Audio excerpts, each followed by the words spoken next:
Welcome to another episode of the BS Podcast, the show that looks at how behavioural change insights are being applied in the wild. Episodes feature renowned behavioural experts across industries and organisations, from management and marketing to policy and public health, and more.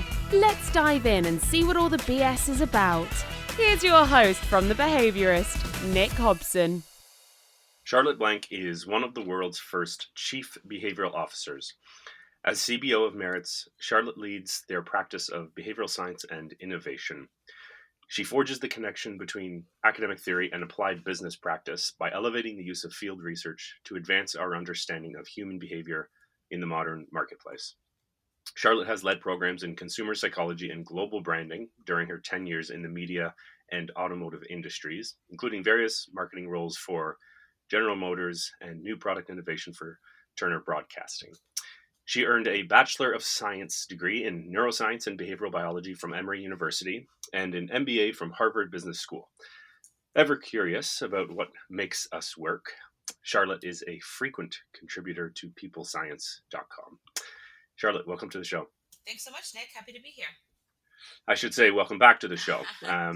So for listeners, we had an attempt one, and I think I blame either my internet or my audio, but we're trying again, and I'm really happy that you're willing to give me a second chance here, because we started off on a what I thought was a really great foot. So let's try that again.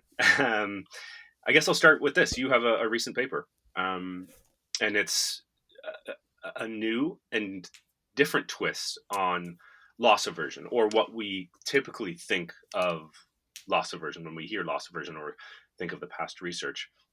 And I mean, this is to many folks who are listening, this is sort of basic BE. This is BE 101. But as I said, you guys came in with a slightly different angle and a different set of hypotheses, and it was a hugely impressive field experiment, which is I always like to hear about. So I will stop trying to explain it, and I'll lob it over you to do the proper job of telling us about that study. Okay, cool. Let's see if I can do much better. So we have a working paper now up on NBER. This is with our academic partners, Lamar Pierce and Alex Reese-Jones. And it was a really interesting look at how loss framing in the context of performance incentives plays out in the real world. So it really is, I think, part of this exciting movement from laboratory studies into real world randomized controlled trials, and a great example of how things get messy, and sometimes even the most robust behavioral principles can backfire in these unexpected ways when we apply them to real world programs. So this experiment we did in about 300 car dealerships for whom my company Maritz runs a large-scale incentive program. So a typical program for Maritz would be to partner with an automotive manufacturer to help them design programs that motivate discretionary effort and resources and performance out of their channel partners, or their sales and distribution partners, which in this case would be, of course, dealerships. So we run this program. At the end of every month, we pay out substantial cash bonuses to these dealerships if they hit or exceed their sales targets, which are set each month. So that's sort of the typical program. But what happened here was the client actually had a really innovative idea. And he told us, this is the head of sales for the auto company. He said, I've always kind of wanted to try this. What would happen if we could pay these dealerships up front at the beginning of the month and sort of assume that they're going to hit their targets, pay them that bonus as an advance at the beginning of the month, but with what we call a clawback incentive. So if they don't hit their target, we would take that money back from them. And so that idea had really not been tried before at scale in this context, certainly not in the automotive industry, and to our knowledge, in any sort of incentive program like this. So I like to say that this guy was sort of moonlighting as a behavioral economist because, while he didn't have the theory behind it or the language to articulate it, what he was really kind of pointing toward with his intuition was this notion of loss aversion and kind of the endowment effects that we read about, in our behavioral science textbooks, that losses loom larger than gains. And we know that people value things more that they've been given when they're faced with the prospect of losing that thing than they might value the same thing, in the prospect of gaining it. So we know that that's a pretty well-known phenomena. It's less well understood whether this would apply to the amount of effort that people are willing to put in context of a motivation program. And certainly it was not well known whether we would see any effects exhibited by firms, because this program is not paid out to individual salespeople, but to the dealerships themselves at the firm level.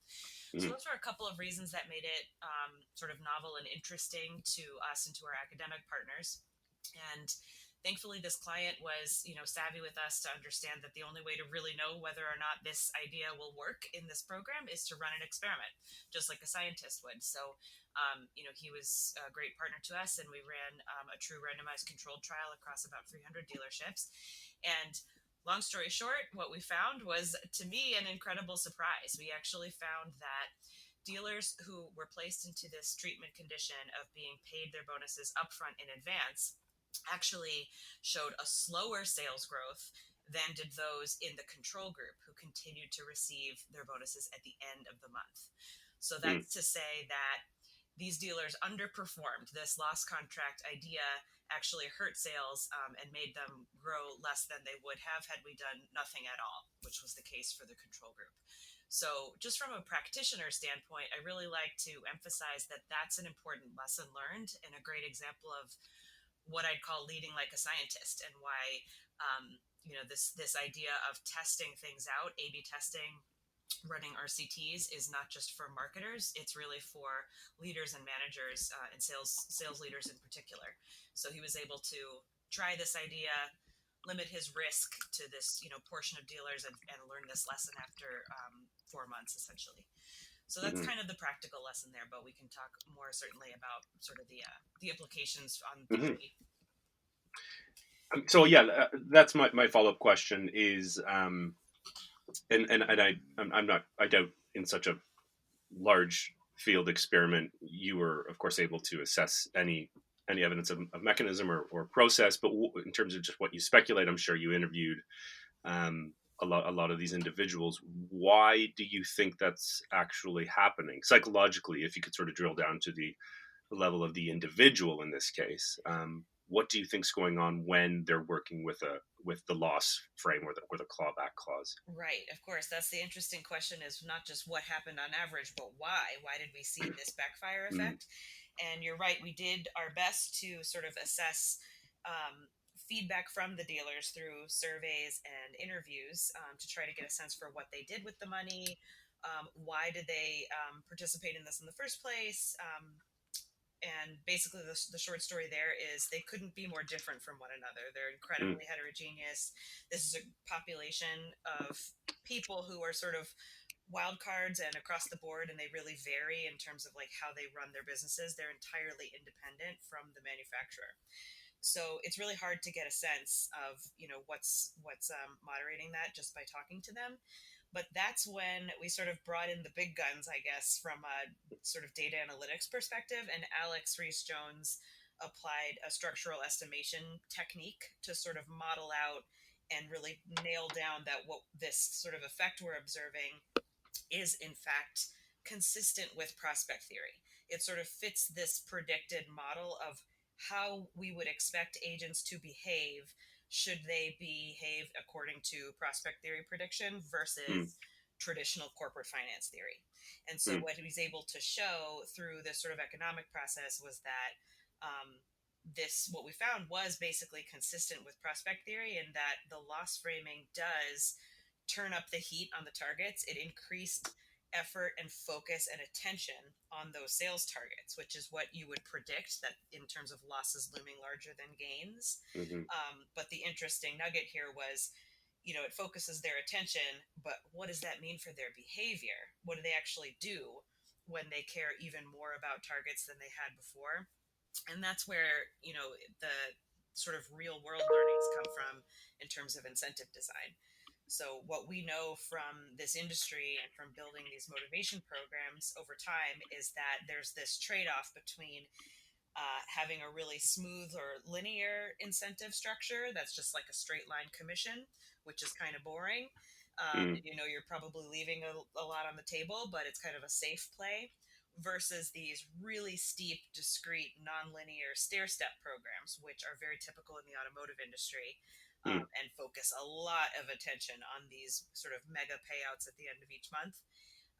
And that distinction becomes really important here, because we find that you can kind of overdo it on these nonlinear targets, and then mm, the loss framing only turns the heat up even hotter on those targets when there's probably not much more effort you can gain at the margin. At some mm, point, they start to put that extra effort into counterproductive behaviors, what we call gaming behaviors, things that are perfectly legal, but you're just sort of maximizing the rules of the game that you've been given. So these mm, dealers do things that they're able to do to ensure the safety of getting these bonuses and keeping these bonuses. So they do things like, if it's halfway through the month, how am I looking towards my target? If it really looks unlikely that I'm going to hit it this month, then it's probably rational for me to hold on to sales and encourage people to come back next month, sort of stack them up into the future so that I can mm, at least ensure that I hit next month's sales. So that sort of temporal gaming is a really common thing we see in these programs. mm, You're always going to see some of it, but in this case where we turned the heat up too high, we saw a lot of it, and that kind of behavior is what ultimately hurt overall revenue. Similar thing with gaming across brands or different models. Some types of cars are easier to sell than others, so the dealers understandably focused on an easier brand to sell with stronger incentives, with more consumer demand. So we actually saw a negligible increase in sales for that brand, but a huge drop in the other one that tends to be harder to sell. So these mm, sort of funny things they do, they just did a lot more of them when we mm, added that extra threat of loss. mm. That's fascinating. Um, Now, to this, I had a thought and a question, and I thought it was a good one, but it's escaped my mind. But I have another one to back up. Mm-hmm. This project sponsor of yours, who you said, in jest, that he was moonlighting as a behavioral economist or behavioral scientist.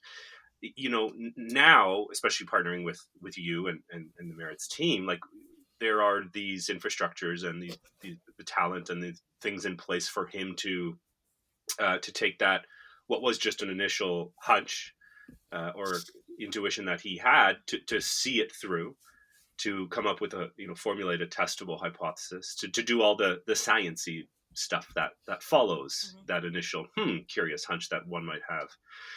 What do you think? And I'm just asking you to guess, to sort of think back into the past.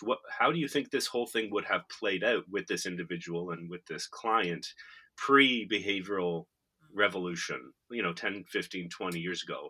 What would have come of that initial hunch from this person? I think they would have tried this idea out eventually if they could kind of there's some politics with these things, getting dealers to sort of buy in to participate to changes in the middle of the Mm, year, but they would have found a way to try it. They might have even used the word experiment, but they would have used it in the business setting sense. yeah. So, business leaders often talk about running experiments, but what they mean is try something out, like run a pilot test. Try it out on maybe all of the dealerships for just 1 month, or maybe a little bit better, they would say, we're going to try it just in the Southeast region, for example, and compare that Mm, to everyone else. But without that true randomized approach and without having a real control group, they would miss out on identifying the true effect. And this is why, although it was surprising and uncomfortable to sort of explain and work through this finding, that we found that the idea we all thought was interesting and potentially a great idea actually backfires. It ended up becoming my favorite example of this is why you need a control group. This is why hmm experiments are so helpful, because there's just a really simple kind of money slide that came from this, which was, here's what it looks like. Sales over this period of 4 months for the treatment group, sales are going up 2%. Great. 2% works out to a tremendous amount of money in this industry. Guess this was a success. Let's keep doing it. But Hmm. then it's sort of like, not so fast. Let's look at what happened to the control group.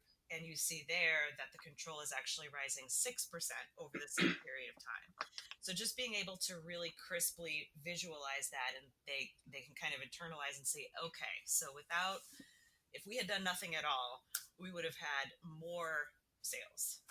So we were able to sort of very easily do some back of the envelope math and say, basically, this experiment saved you like over $1 billion for the year. Mm. Because if you had Mm. just found this exact result, but ran it for the whole year and across your entire dealer body, that's that delta between the 2% and 6% Yeah. that you. Yeah. And I love that with like it's so simple to so deceptively simple to folks like us and to many of the listeners who have that background, who understand the experimental methodology, who understand the basic premise of a control condition and an as is default, so that you can compare your treatment group to.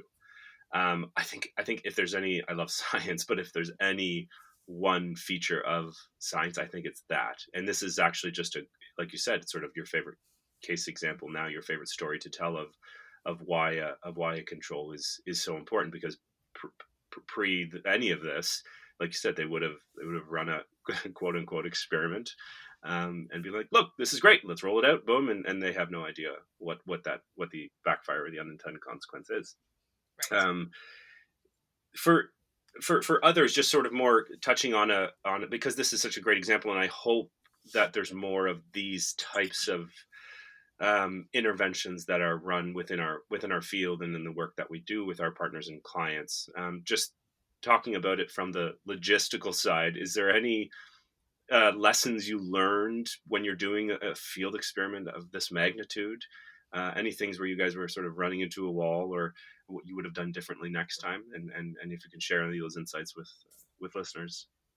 Yeah, I think when you bring this work, this whole approach from a sterile, controllable lab environment to the real world, it just becomes more of a negotiation between how can we get this as clean as possible, so we can be as confident as possible that we know what it is that we're observing, Mm, with what's feasible. At some point, are some of the things that might be, and this is kind of my role as this like intermediary, I think, between the academic researchers who have the deepest expertise and can speak to what would the ideal experiment look like, and then the car guys, like the business people who are just trying to increase sales and don't need to know why something worked, and don't need to, they don't have the same intuition for like why we need to be so precise. So this in this example, some of the those issues that come up, of course legal has a big seat at the table. Again, in this company, they have a really good legal department who tries to be more of a partner, mm, and not just sort of shut it down up front. But they had some very real concerns about the way these franchise agreements are established, such that you can't just sort of run an experiment on people or on dealerships, certainly not halfway through the year making a big change. So there were some kind of requirements that we had to follow based on discussions with legal. One was that we had to introduce some sort of opt-in approach. They had to be aware that they would be part of this mm, change in incentive policy, but he was willing to work with us on language so that we didn't have to call it an experiment. We called it a pilot test, and we made it mm. sound attractive to them, which, by the way, it should be attractive. Who wouldn't want advanced cash flow? Yeah. So that was actually Now, kind of did they? Sorry to cut you off. Did they know that there was another control? That there was another group here, like a control group? yeah. So what we did was invite the entire population of dealerships to participate in this advanced cash flow concept, Gotcha. and positioned it as like, hey, this should be great for you guys, and we're interested in trying it. And we had to legally allow them to opt in or not. Mm, So, and we made this a very hard push. We had a lot of communications about it. We had the entire field network, who go in person, in foot into dealerships, really encouraging them to sign up should they, be interested. And still, roughly only a quarter of dealerships decided to participate. Many actually explicitly declined, which mm, I think is already sort of interesting. And when we asked them, just sort of anecdotally, why did you not participate? We did hear a lot of sentiment that was along the lines of like, I don't trust myself. I don't want to mess with a good thing. What That's if I funny. spend it all? Which is very much what you might think from Yeah. some of the stuff on last version. But anyway, so that was one thing we had to get opt in. So of those 300 ish who opted in to participate, we explained, okay, you're going to be either in group A or group B, and you don't get a choice. Group A is going to have the treatment for these 4 months, while group B remains in status quo. And then at the end of those 4 months, we're going to flip the two groups. So you'll get to experience it, next season.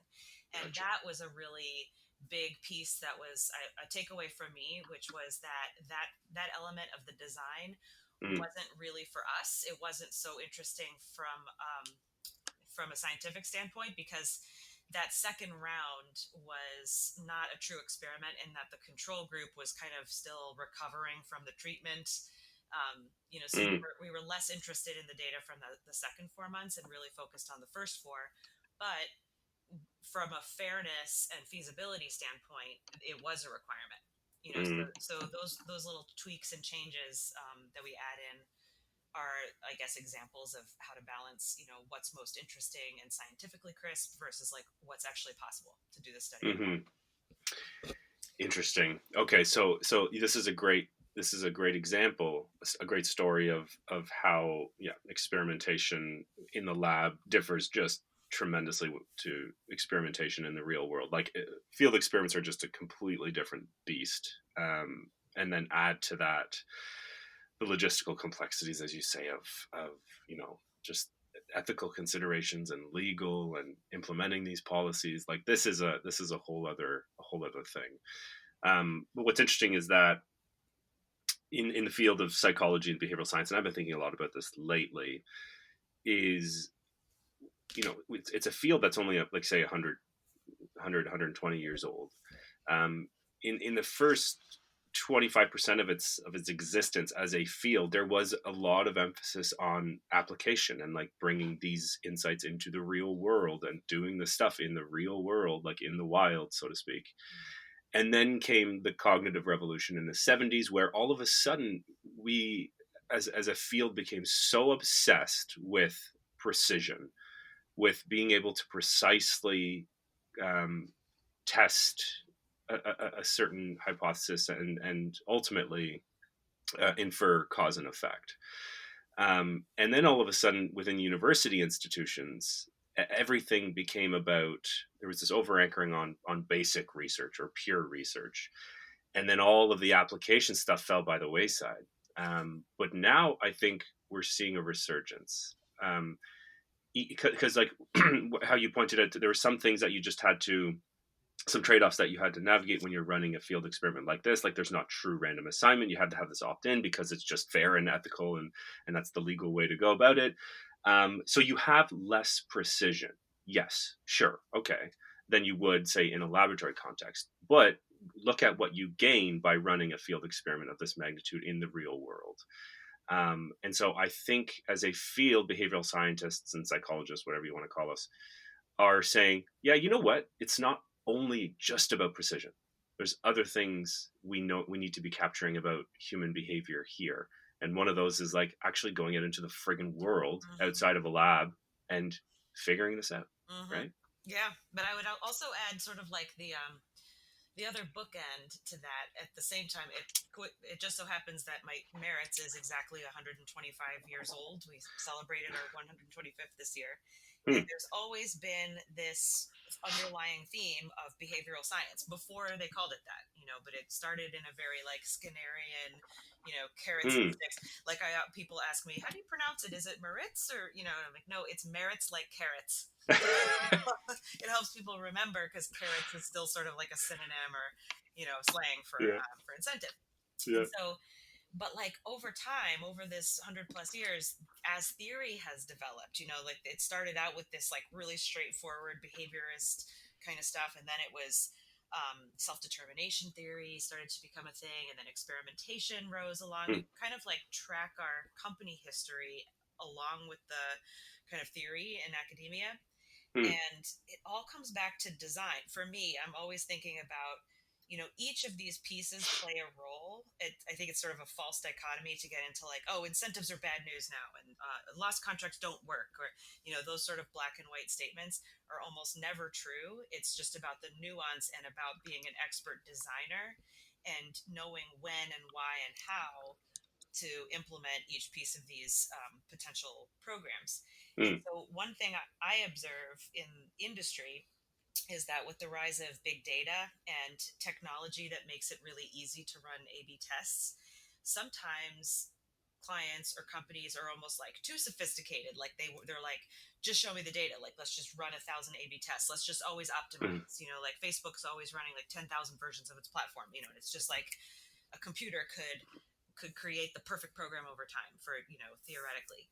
Hmm. But when you just focus only on the horse race of like A versus B versus C versus D, and you don't actually comprehend the theory and Hmm. think critically about what you might try and test next, or try to understand why you're observing what works better than the other thing, it's like you're on this endless hamster wheel. Like you have to keep running the same experiment over and over because they almost never translate perfectly from one environment to the next, Hmm. even within one context. Like someone from outside of this industry I just described might think an automotive incentive program is pretty straightforward, but honestly we change the rules every single month on them. So we need to keep a close finger on the academic world and the theory so that we can understand why something happens, so we know what to try next month or what not to do in a Hmm. similar situation. So I just think that that piece remains important even as experimentation becomes easier. Now for a short breather to discuss some housekeeping items. For newcomers to the show this week and last, welcome to the community of behavioral practitioners and budding behavioral enthusiasts. You can find all past episodes on your usual podcatcher programs, as well as on the website www.behaviorist.biz/bspodcast. Remember to subscribe on iTunes Podcast or wherever else you get your podcast fix. And if you're feeling up for it, and if you have a couple minutes to spare, a rating and or a review would go a long way in helping us keep up the momentum of our growing behavioral community. And speaking of that growing behavioral community, just a few days ago, past guest and friend of the BS podcast, Sam Seltzer, in partnership with future upcoming guest Silja Vuma, have edited and curated a piece of the future of behavioral design for 2020 and beyond, a medium piece. It's an incredible snapshot of our little darling field, of where we came from and where we're headed. The trials and tribulations, the difficulties, and the promises of what we're hoping to deliver on. It touches on themes and includes talking points from a lot of past and future guests on this show. So it's definitely worth checking out. I will link to it if you haven't seen it already in today's show notes for those who are interested in following up. And I highly, highly recommend you do. Okay, that's it. Now back to the show and the compelling Charlotte Blanc. And do you think it's so in that vein? Do you think it's always going to be that knowledge flows from academia or basic research to us practitioners, or is there room as we mature and develop and improve our applied work? Is there room for us as practitioners to do theory creation, and that the flow of information or knowledge goes from us to them? Yeah, great question. I would like to say that that there's room for that. I feel often like, as the behavioral science person at Meritz, at this company that's so like old and established and has run these programs for so long, I'm often sort of preaching, I'm giving like an academic talk, and describing these theories and using these like impressive, terms for Hmm. biases and heuristics and stuff. And then someone in the back of the room will be like, oh, that's the like cash is king thing, or like they already have their own heuristic for it. Hmm. Because just as practitioners, like, and just having the institutional knowledge, they've already discovered these things and they've already kind of built their own like language around a portfolio of principles that sometimes I feel like I'm retrospectively going back and putting sticky notes on them, like, oh, okay, that's an example of where we're already using this principle from, what I thought was like pure academic theory. We actually Mm-hmm. have a lot of good examples. I only wish we had some RCTs to like back it up so I could Mm-hmm. put them out there. But This is fascinating. I didn't know, I knew Maritz. I didn't know of Maritz, but I didn't know it was like 125 years, especially nowadays. That's a long-standing, organization. It's amazing, and especially it's really cool that they sort of tracked the evolution and development of the science in academia. What did that look like in? And I know this was before your time, but I'm sure you still have a sense of it. There's my dog again ruining my podcast. You probably have a sense of it. sure. What was behavioral? What did it look like when behavioral economics came about? When all of this started to become sexy and cool. What did Maritz do? What was their reaction to it? Was it a sort of obvious, yes, let's get into this, let's do this, let's have somebody like you leading? What did that look like? I think, yeah. Well, so the company's been around quite some time. There was our chairman, Steve Maritz, was a psychology major himself at Princeton years ago. So he's like really personally interested in not just, loosely talking about the connection, but actually in creating like a concerted, explicit tie to the Mm, academic, piece of this. So he created an earlier version of my group called the Maritz Institute back in the late, like I think I want to say it was 2008 or 9, and I came in mm, in like 2015, and so to some extent, there's always been some practice here of that was mostly focused on internal education. I'd say like teaching Merit's employees the basics in theory and how to apply it, and certifying them. We had like a kind of a formal certification program of various levels of mastery in design of these programs, which was informed by behavioral science work and by partnerships with academics who helped to design this sort of curriculum. So I'd say for a while it had quite a focus on education. When I came in and started speaking with some of our academic partners, which is my favorite part of the job, by the way. I really like sort of mm, geeking out with people who are true experts in something and just like really getting into it and then coming back up and saying, okay, how can we apply this here? And that's where, 5 minutes into that conversation, you get to the same point that's like, you really need to run your own experiment. mm, We can't in good conscience tell you what's going to happen when you do this, implement XYZ bias or effect or whatever. You need to actually run an experiment of your own. And we're dying to get our hands on real world data, and we would be great partners to you. And it just sort of became obvious that we should really formalize and elevate a program to partner with academics. So that became the primary focus of my group, which mm, we totally unbranded, by the way. Like my group is basically Maritz's R&D function, and we just sort of power everything Maritz does. So Maritz has like a really broad portfolio of businesses, but the biggest are incentive programs across channels and events like large scale meetings and events and trips and anything sort of mm, travel related that's also intended to motivate or recognize people. But across these very different portfolio of businesses, they all have something to do with behavioral science. So my group sort of positioned less about education and more about research and development, sort of with a capital A applied. And we put through the Maritz Field Research Collaborative partner with folks like Lamar and Alex, who were the lead investigators on this study we just discussed. mm, And it's just a really nice partnership because they're motivated by the opportunity to uncover and publish novel insights in academic journals.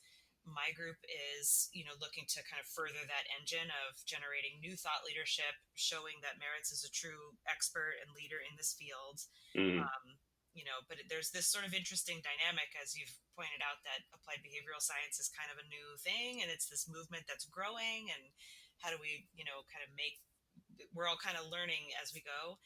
And I'm just finding that there's such an element of, I guess, like marketing, for lack of a better word, but like mm, behavioral science requires the enthusiastic participation of our of our partners, our clients. It's not something that we can do by paying a survey panel, or running a focus group, or, because it's kind of the opposite of just like asking people what you intend to do, or which of these things would motivate you more. Because the whole point is, getting at like what would actually change these behavioral outcomes. We have to actually run these interventions.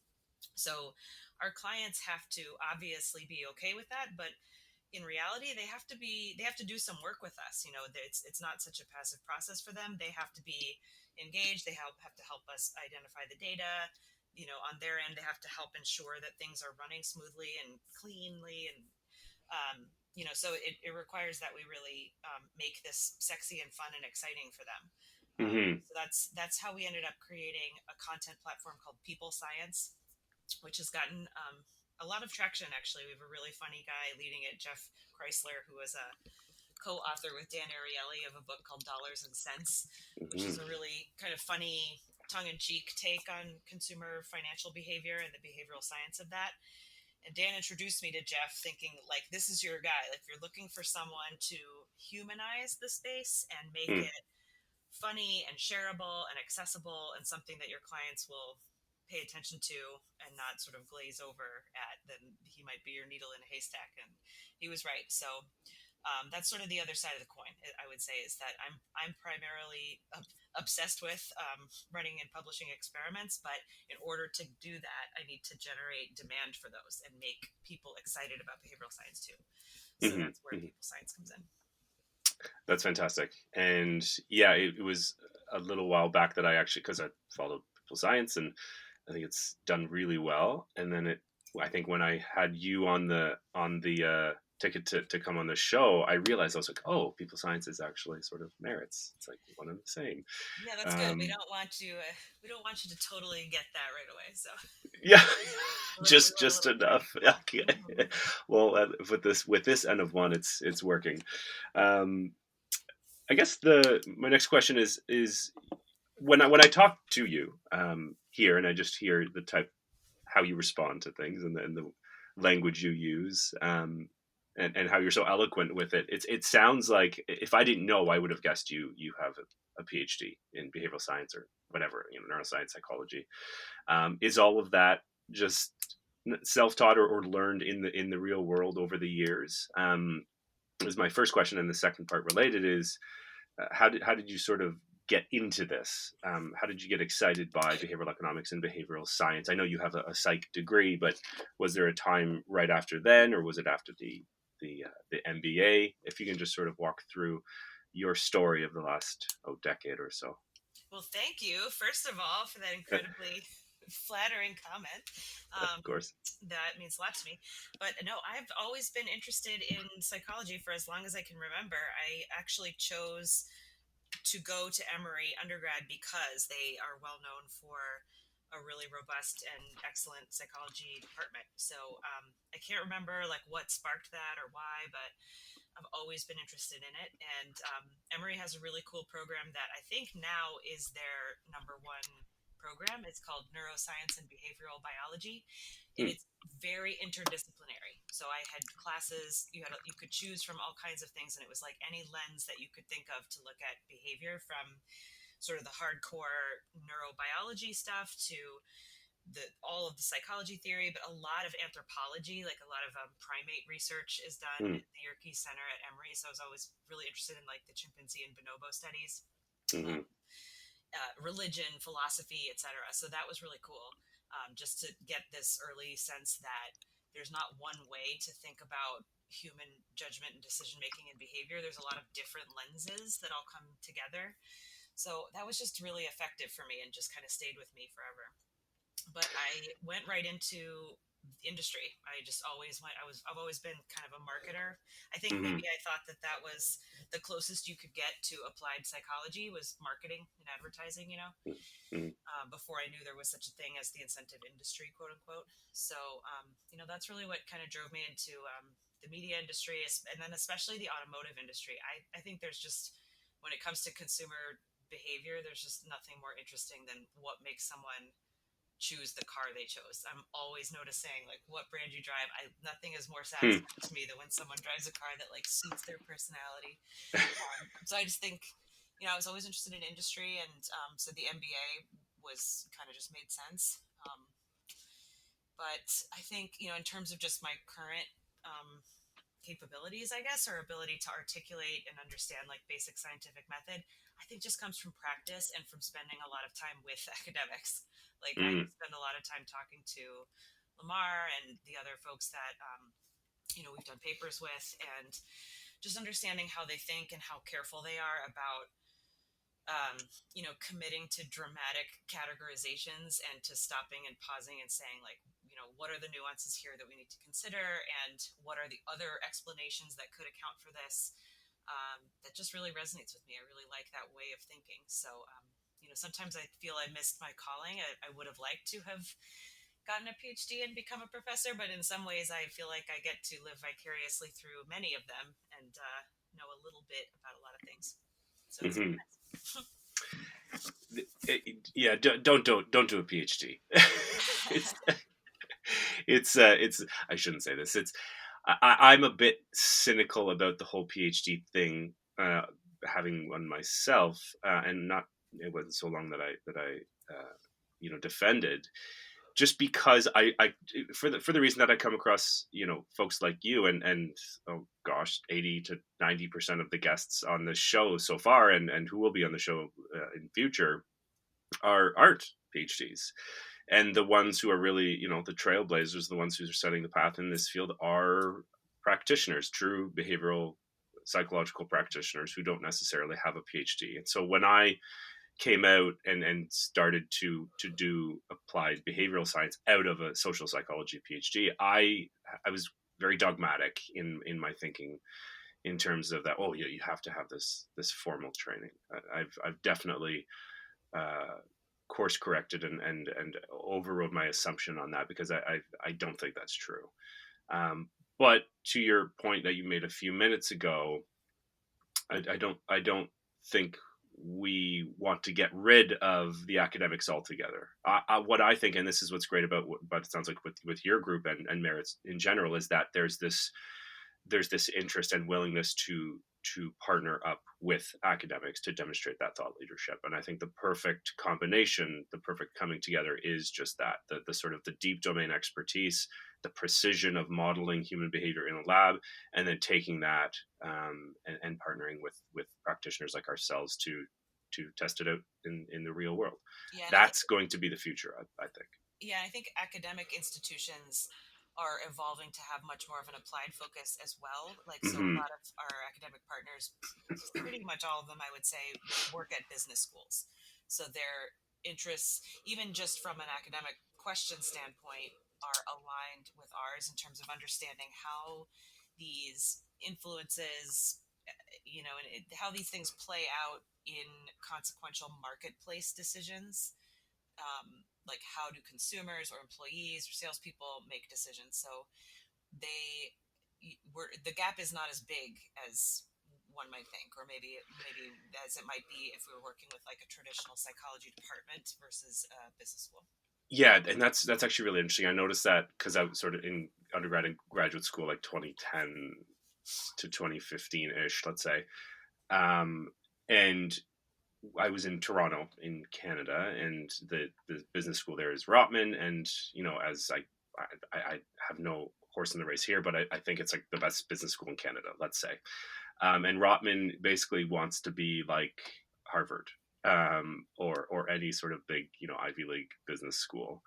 And what I noticed, and I'm not sure when this actually happened, but traditionally, let's say 15 years ago, 20 years ago, your psychologists, and in particular your social and personality psychologists, would exist in psychology departments. They would be faculty in psychology. No one was making the leap over into business schools. There are some exceptions, of course, when you had people who were like strict pure organizational or occupational psychologists.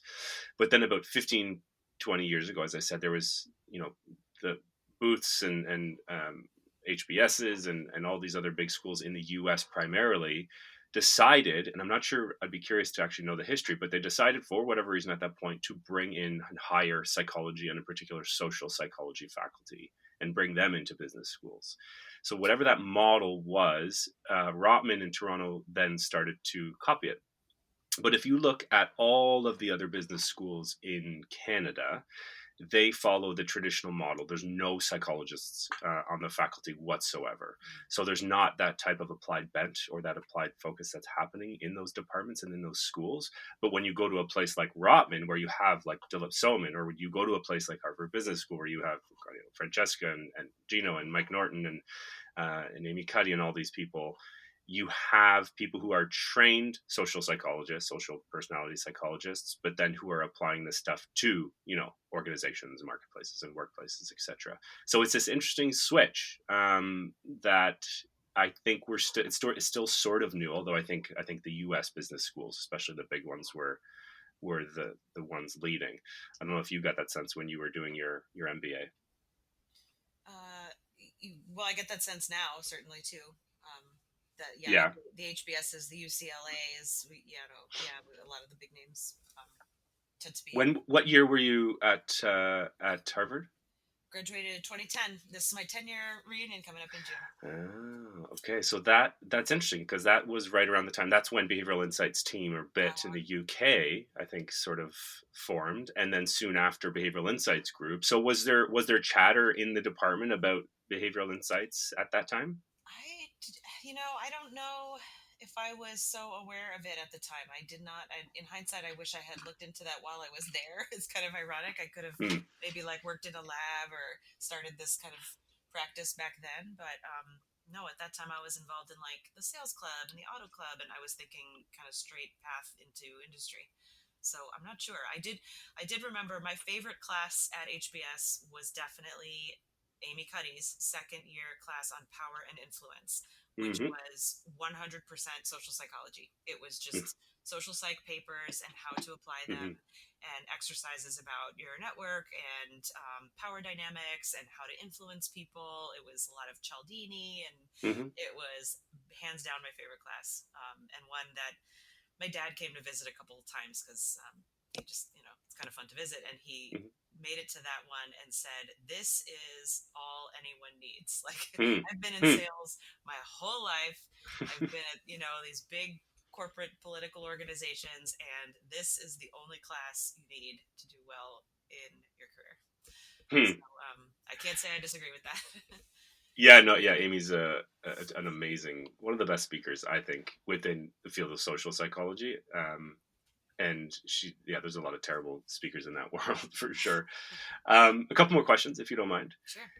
First, what are your thoughts on the whole Netflix style unlimited vacation model, which I know a lot of organizations are trying it now? What's the state of affairs with that? Well, I can't speak to the latest research or evidence confidently, but I think my understanding of it and my intuition is that policy alone is not going to make much of a difference, because Americans in particular are so bad at taking advantage of the vacation days we do have that giving us more, or quote unquote unlimited, it's not going to make much of a dent.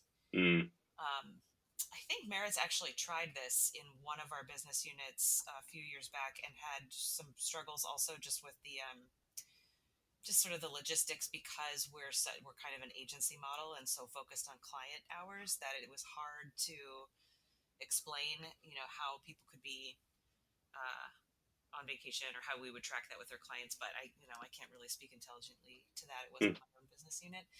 But I think the bigger problem to solve is not so much how much are we giving people or allowing them to take, but what are we doing systemically and culturally to create this sense that it's not okay, not just to take a vacation day, but to put your phone down when you're hanging out with your kids at night.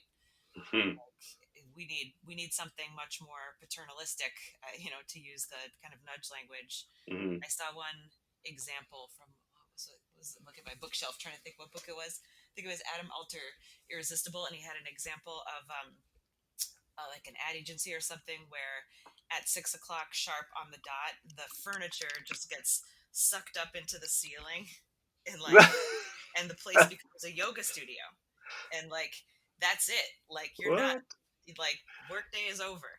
So they're actually changing the environment to signal that like we don't want you here. You're not That's working. cool. Or there was another example in that same book about a company whose like out of office replies were actually engineered in such a way that when you turned on your out of office notification because you were on vacation, it actually was the default was like, I'm on vacation, your email will be deleted, like send me another one starting this date. I love that. That's a really cool, extreme example, but I think that's the point, is like we need to do more than just, sure, you can take more time, because that's not really the problem we're trying to solve, but I don't think people are taking the time they do have. Yeah, you're right. It's much more systemic and much more behavioral or cultural related than just a simple policy. I think, if I remember, a couple years ago, France implement like a legislation where they made it not illegal, but like businesses could get in trouble if there was the expectation for their workers to be working past a certain time, or to be like responding to emails and stuff like that. I remember reading it a couple years ago, so I'd be curious. I'm going to do a follow up and see how things are going over there in France. But yeah, that's really policies from here, yeah. Oh God, yeah, no doubt. And there'd be a lot of people, a lot of like pro-capitalist people just absolutely cringing at our conversation right now. I'm sure, my brother included. My husband as well. Yep. and actually, anecdotally, I don't know what the actual the data on this, if there is any, but anecdotally, I've talked. A couple of my friends work for sort of these more forward-thinking, progressive companies who are doing this or trying it out. And my one friend said, it actually creates this odd norm, and again, going back to culture, where people don't want to be seen as taking sort of as much vacation as they want. They don't want to be sort of perceived as shirking on their duties or a freeloader in the organization. So he's noticed, because he was there before when they didn't have it, and then after to when they do. And he says, oh, definitely people take less after the unlimited than they did before with a set amount of time, which actually sort of full circle goes back to a similar, might be seen as an analogy, an analogous backfiring effect to the clawback clause stuff. Right? Yep. Sounds like Maritz needs to do some work on this. I would love to see. We're always looking at ways to do experiments. Yeah, we did one internally on how to help people be more, kind of take back more ownership of the time they do have at work.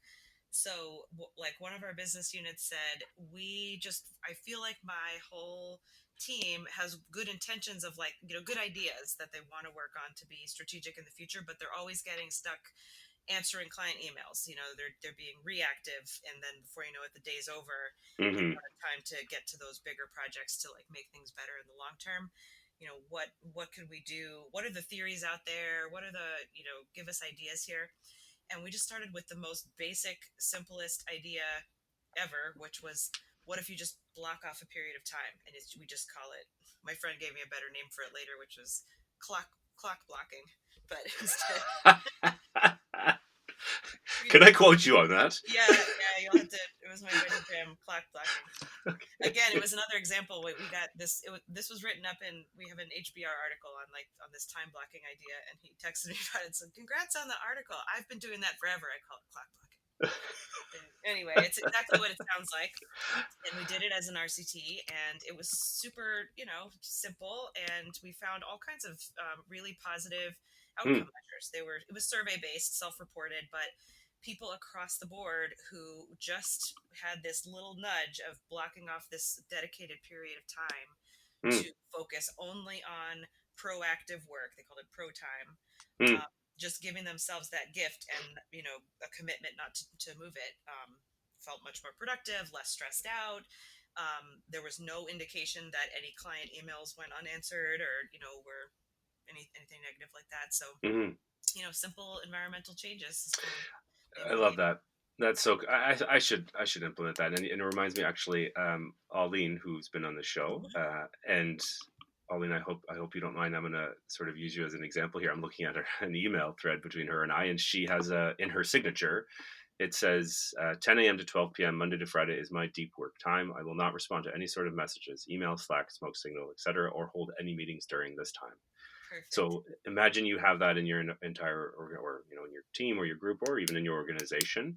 It just sends a signal. This is what we stand for. This is what matters to us. And everyone just gets it. I mean, it's so cultural. It's so simple and so amazing, but makes all the difference, right? Yeah, absolutely. One last question for you. Sure. The big BBB, the big behavioral brainstorm. Ask all my guests this at the end of the show or at the end of the episode. We have a lot of problems we're facing now. They seem to be happening more and more and more. Which one, if you had to pick just one, do you think would stand to benefit from a behavioral related intervention? Oh, I mean, my mind goes right to kind of the work that I'm interested in right now, which is just in terms of like industry and practitioner applications of behavioral science. It's to me, the marketing and advertising space is getting a little saturated. Like everybody's doing this when it comes to how to talk to their consumers and nudge like purchase behavior, but almost no one's doing it when it comes to their own employees. So just like shifting that, applying the same tools and the same thinking about, taking an evidence-based approach to designing programs for your consumers, shining that lens internally on your employees / your salespeople. I think only Maritz is the company that says like salespeople are different from employees, but that's often because salespeople are independent channel. But that to me is just such low hanging fruit that my mind goes right to there. But of course, there are dozens and hundreds of social policy issues that I think could really benefit from this work as well. And there's incredible organizations like Ideas 42 and their peers who are doing really great work in the space as well. Yeah, totally. Great. Well, Charlotte, this has been fantastic. We're over the time I said it would be, but I really appreciate you coming on for a second time and finishing this one out with my proper this audio. Was fun. Love talking to you.